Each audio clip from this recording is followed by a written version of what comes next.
Herzlich willkommen zu einem neuen Video. Heute zeige ich euch ein Rezept für Chicken Kebab, türkisch marinierte Hähnchenspieße. Dafür als erstes pro Portion eine Hähnchenbrust in mundgerechte Würfel schneiden. Als nächstes für die Marinade einen Esslöffel Tomatenmark in eine Rührschüssel geben, einen gut gehäuften Esslöffel Joghurt dazugeben, außerdem 2 bis 3 Esslöffel Olivenöl, je einen Teelöffel süßes Paprikapulver, Kumin, gemahlenen Koriander und Sumak und eine gute Prise Salz sowie frisch gemahlenen Pfeffer. Anschließend alles mit einem Schneebesen oder einem Löffel verrühren, bis sich alle Zutaten gleichmäßig verteilt haben. Jetzt kommt das gewürfelte Hähnchenfleisch dazu. Alles einmal gut umrühren, bis alle Hähnchenstücke gut mit Marinade bedeckt sind. Und dann die Schüssel mit einem Teller oder Folie abdecken und für mindestens 4 Stunden, am besten aber über Nacht im Kühlschrank marinieren.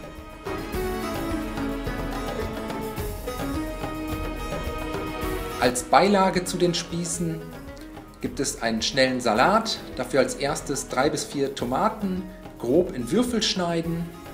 Dann habe ich hier noch eine halbe Salatgurke, ebenfalls in Würfel schneiden und zum Schluss eine halbe rote Zwiebel abziehen und in Streifen schneiden. Wenn das erledigt ist, das Gemüse in eine Schüssel geben, eine Handvoll Petersilie fein hacken und ebenfalls in die Schüssel geben. Für das Dressing den Saft einer Zitrone, einen guten Schuss Olivenöl und eine gute Prise Salz sowie Pfeffer dazugeben. Alles einmal gut umrühren und den Salat bis zum Anrichten zur Seite stellen.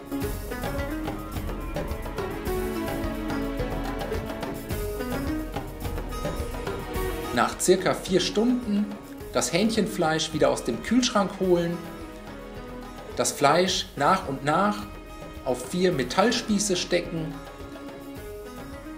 und wenn das erledigt ist, eine große Grillpfanne mit einem Schuss Öl erhitzen, die Spieße nebeneinander in die heiße Pfanne legen und für insgesamt 6 bis 7 Minuten von beiden Seiten anbraten.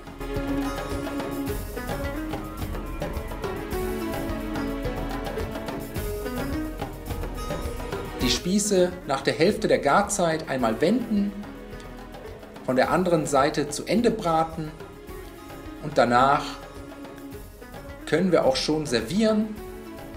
Die Hähnchenspieße dafür zusammen mit etwas Brot, Knoblauchjoghurt und dem Salat auf Tellern verteilen, eventuell noch ein paar Zitronenspalten dazu anrichten und servieren. Ich hoffe, euch hat das Video gefallen. Ich wünsche euch viel Spaß beim Nachmachen. Bis zum nächsten Mal.